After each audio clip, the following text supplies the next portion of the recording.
Hi, and welcome to the 3-Minute Product Manager and our discussion on the 7 powers for competitive distance and enduring profits.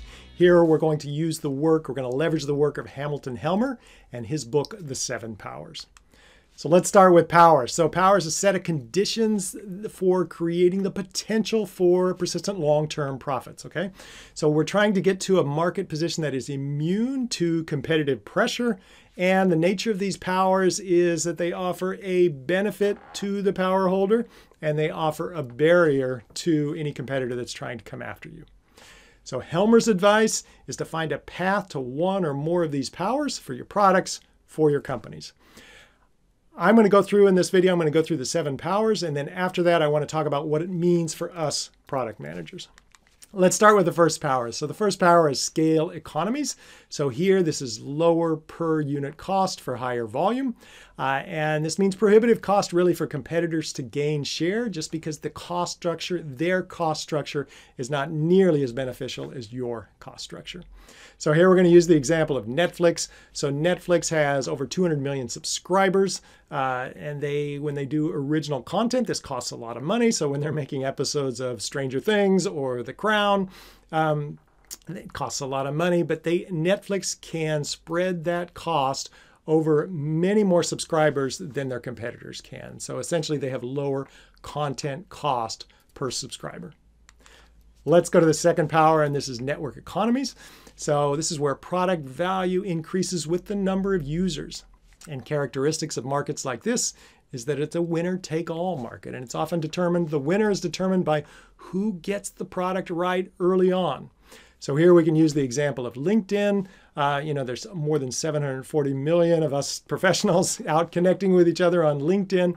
Really, no other company can match that value. Let's go to the third power, that's counter positioning. This is a great one for startups going against big companies. This is about new and superior business models that competitors are either unwilling or unable to copy for risks because of damage to their own business model. So here our example is Kodak. They had a very nice, lucrative business model around film photography. They just never really wanted to move into digital photography because of the damage that it did to their original business model. All right, let's go to the fourth power. This is switching costs. And this is where it's just painful for customers to change suppliers. They are hopelessly hooked.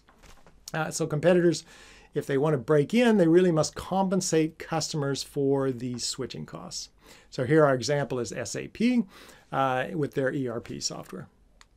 Then we go to the fifth power, and this is branding. So strong brands produce positive emotions, really beyond the objective value of a product. But it takes time. It takes a lot of really consistent reinforcement to build a strong brand, and competitors just struggle to do that if you're up against a competitor, if you're up against a company that has a very strong brand. So here our example is Tiffany & Company, and you can buy nice high quality diamonds at Costco, but they're not Tiffany diamonds. Okay, let's go to the sixth power, and that is cornered resources. So here we're talking about resources, technologies, talents, patents that are just not available to your competitors. And the example we use here is Pixar, the guys that brought you the great movies like Toy Story. And in this case, the cornered resources was the talents of their founders. So they had 2 computer animation geniuses that were just the best in the industry, and they had Steve Jobs. Let's go to the 7th power, and this is process power. And here we're talking about culture and process advantages that are just built over many years, that are just embedded in a company's culture, very difficult to copy. So we'll use our example here of Toyota and their Kaizen continuous improvement processes that is just embedded in everything they do as a company. Very hard to copy. That's the 7 powers, and all of these powers will help get you competitive immunity and enduring profits, and that was the focus of Hamilton Helmer's book. I think as product managers, we have a third criteria here as well, and in fact, I think the primary criteria, and that is that we want to create customer value. And when we think about customer value, the 7 powers look different. For example, scale economies, network economies, and cornered resources. Those can create incredible customer value On the other hand, they can also create anti-competitive monopolies. And switching costs is just an odd one. If you're spending all of your time as a product manager creating switching costs, building switching costs into a product that is mediocre and preventing your customers from moving to something that they would rather have, you're actually subtracting customer value. So my advice here for us product managers is to look for a route to one of these powers as part of your strategy work for your products, for your companies, and put a primary focus on building customer value. All right, I'm Todd Berza. I've got my contact information here.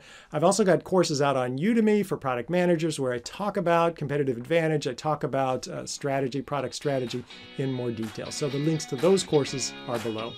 All right, that's it. The 3-Minute Product Manager, 7 Powers.